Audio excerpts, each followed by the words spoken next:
मन करता है वापस जाने का? क्या कहते हैं मम्मी पापा, क्या कहते हैं कि वापस जा पाओगी वहाँ पे? नहीं। हम मजबूर थे, हमारे हाथ बंधे हुए थे, उनके नहरे थे कि अगर आप नहीं निकलेंगे हम आपको मारेंगे। हिंदू जो भी है वो हिंदुस्तानी है, वो कैसे बर्दाश्त करेगा कि भाई पाकिस्तान है या आज़ादी है। अच्छा, ऑर्डर दे किसी को मार दो, आप मार देते? हाँ जी। चाहे वो कोई भी हो? कोई भी हो। अगर वो कहता है कि अपने सगे भाई को जान से मार डालो? जी मैं मार देता। अगर वो कहता है अपनी माँ को जान से मार डालो? मैं तो मार देता। पहला मर्डर मैंने सतीश को मारा। सतीश कौन? सतीश कुमार तिक्कू, वो शायद आरएसएस का था। रैपस हो रहे हैं, गन पॉइंट पर पैसे ले रहे हैं मिलिटेंट से। हर शहर से एक ही आवाज बुलंद होगी, आजादी। हर एक गांव से एक ही आवाज बुलंद होगी, आजादी।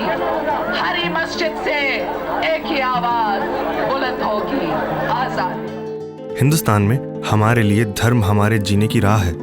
धर्म हमें बताता है क्या सही है क्या गलत। हमारी जड़ें हमारे धर्म से ही है। पर क्या हो अगर कोई आपसे आपके ही घर में खुद का धर्म छोड़ने को कहे? क्या हो अगर एक दिन अचानक सब दूर अंधेरा छा जाए और मस्जिदों से अनाउंसमेंट होने लगे कि आपके पास सिर्फ 3 विकल्प हैं, या अपना धर्म छोड़ दो, या अपना घर छोड़ दो, या फिर ये दुनिया ही छोड़ दो। कुछ ऐसा ही हुआ था कश्मीरी पंडितों के साथ।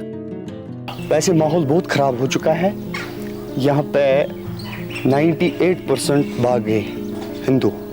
लाखों कश्मीरी पंडितों को केवल उनके धर्म या आस्था की वजह से ही अपने ही देश में अपना घर छोड़ना पड़ा। कईयों को बेरहमी से मार दिया गया। कश्मीरी हिंदू मर्दों को कहा गया कि खुद चले जाएं पर अपनी औरतें छोड़ जाएं। Night of 19th January 1990, when there were voices blaring from all mosques in Kashmir that they wanted Kashmir with Hindu women but without Hindu men. खुद ही के देश में अपना घर होने के बावजूद उन्हें रेफ्यूजी बनकर रहना पड़ा। जुल्म करने वाले इस कदर ब्रेन वॉश थे, या यूं कहें कि इस कदर गिर चुके थे कि वो खुद की माँ तक को मारने के लिए तैयार थे। कोई भी हो। अगर वो कहता है कि अपने सगे भाई को जान से मार डालो? जी मैं तो मार देता। अगर वो कहता है अपनी माँ को जान से मार डालो? मैं तो मार देता। 19 जनवरी 1990 इंसानियत के लिए एक बहुत ही शर्मनाक दिन था। एक समुदाय को दूसरे समुदाय के प्रति इतनी नफरत कैसे हो गई? इतनी नफरत एक दिन में तो पैदा नहीं हो सकती थी। हम इस समस्या की जड़ से ही शुरुआत करते हैं।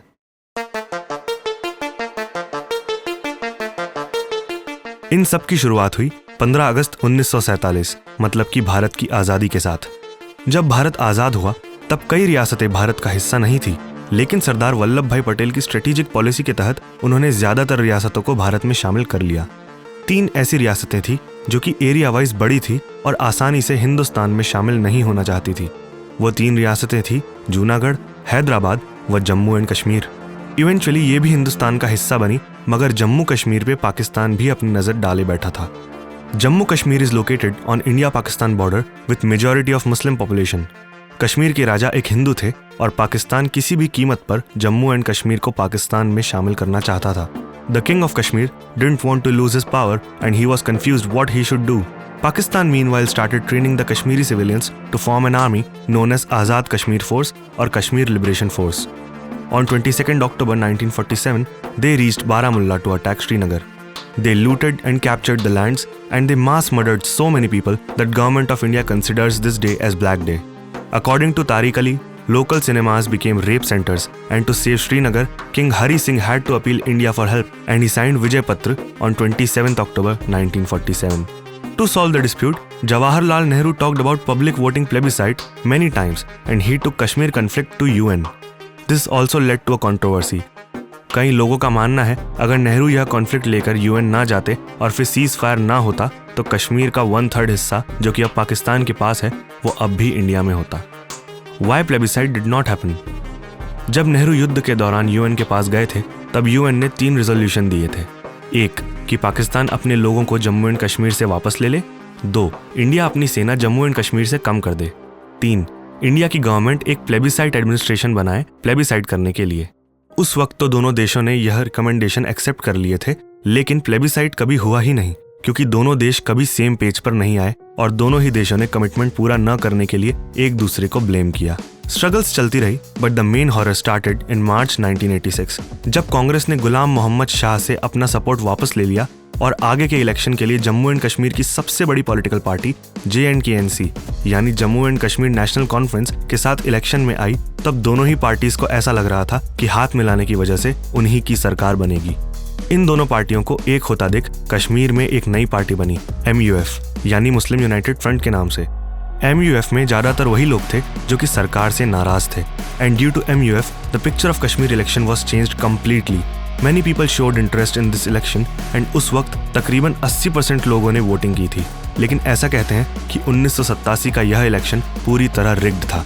The results of election were delayed for over a week. In result, Congress won the election.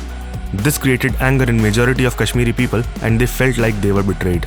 वहीं दूसरी तरफ पाकिस्तान ने JKLF के लोगों को ट्रेन करना शुरू किया और JKLF के लोगों ने उन लोगों को टारगेट करना शुरू किया जो कि भारतीय या भारत सरकार का समर्थन करते थे। एंड ऐसे ही सॉफ्ट टारगेट्स थे कश्मीरी पंडित। कश्मीरी पंडितों की कम्युनिटी को बहुत ही पढ़ा लिखा माना जाता था और कश्मीरी पंडित J&K में माइनॉरिटी में भी थे। The people who wanted Kashmir as a separate nation and the people who wanted Kashmir as a Muslim state started killing famous Kashmiri Pandits. On 14 September 1989, Tika Lal Taplu, who was a lawyer and a member of BJP, was killed in middle of Srinagar by getting shot by multiple bullets. अनेक माँ ने अपने लाल खोए हैं। हम जब टीका लाल टप्पू को याद करते हैं, उसके साथ उन सभी का स्मरण होता है। हद तो तब पार हो गई जब 4 नवंबर 1989 को उन्होंने रिटायर्ड जज नीलकंठ गंजू को दिन दहाड़े बीच बाजार में मार दिया। You never killed the judge who tried and passed the death sentence on the JKLF leader, Makbul Butt? Yes, You did. I did not did it, but it is fact that JKLF boys killed that judge. दिसंबर 1989 को home minister Syed की बेटी की kidnapping के बाद फिरौती के तौर पर भारत सरकार को 5 आतंकवादियों को छोड़ना पड़ा और इस घटना के बाद से तो मिलिटेंट्स के हौसले 7वें आसमान पर थे। इसी बीच कश्मीरी पंडितों पर अत्याचार शुरू हुआ और हर दिन कश्मीरी पंडितों के घर में बॉम्ब एक्सप्लोजन एक आम बात हो गई थी। वहां पर हिंदू विरोधी स्पीचेस भी आए दिन दी जाती थी। वहाँ के ऐसे से है कि जो भी भारत का नाम ले लेगा उसके लिए वहाँ गोली है। On 19 January 1990, Jagmohan was appointed as governor. Due to this, Farooq Abdullah became angry and resigned. On 19 January, the government was paralyzed. मैं चैलेंज देती हूँ कि अगर वो समझते हैं कि अवाम प्लेबसाइट नहीं चाहते, तो फिर जा करके देख ले वो जगमोहन का जगमोहन आजाद हो जाएगा। And the night of 19 January is the night of terror and destruction. उस रात वहां पर कश्मीरी हिंदुओं को ढूंढ ढूंढ कर मारा जा रहा था और हिंदू औरतों का गैंग रेप किया जा रहा था। मस्जिदों के स्पीकर से ओपनली धमकी दी जा रही थी और कश्मीरी हिंदूज के पास सिर्फ 3 रास्ते बताए जा रहे थे, या तो वो धर्म छोड़ दें, या घर छोड़ दें, या ये दुनिया ही छोड़ दें। यहाँ तक कि कश्मीरी आदमियों को ये तक कहा जा रहा था कि तुम चले जाओ पर अपनी औरतें यहीं छोड़ दो। जुल्म इस हद तक हो रहा था कि हम बता भी नहीं सकते। एक ऐसा इंसिडेंट था कि एक कश्मीरी पंडित BK गंजू, जो कि अपनी जान बचाने के लिए एक राइस कंटेनर में छिप गए थे, लेकिन उनके पड़ोसियों ने आतंकवादियों के आने पर उन्हें सब बता दिया। तब आतंकवादियों ने राइस कंटेनर पर अंधाधुंध गोलियां चलाई, जिससे कि उनकी मौके पर ही मौत हो गई और उनके मरने के बाद उनकी पत्नी को आतंकवादियों ने जबरदस्ती खून में भिगे हुए चावल खिलाए। The terrorists shot him through the container and forced his wife to eat the blood-soaked rice. His name was BK Ganju. His crime is fake. ऐसे ही एक विक्टिम थी गिरिजा टिक्कू, जिनकी आंखों पर पट्टी बांधकर उनका गैंगरेप किया गया और उन्हें जिंदा ही एक मैकेनिकल सॉ का इस्तेमाल करके 2 भागों में काट दिया गया। She was abducted, blindfolded, gang raped and cut into 2 halves on a mechanical saw while still alive. ऐसे ही बहुत से विक्टिम्स थे जिनके बारे में आप थोड़ा भी सर्च करेंगे तो वो आपको मिल जाएंगे। इस बीच 60,000 से भी ज्यादा हिंदुओं को पलायन करना पड़ा।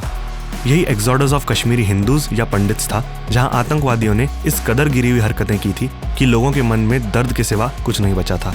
कश्मीरी हिंदुओं पर अटैक इतना ज्यादा ब्रूटल था कि 20 से ज्यादा लोगों को मारने वाले बिट्टा कराटे ने खुद माना कि उस जैसे लोगों को फांसी की सजा होनी चाहिए।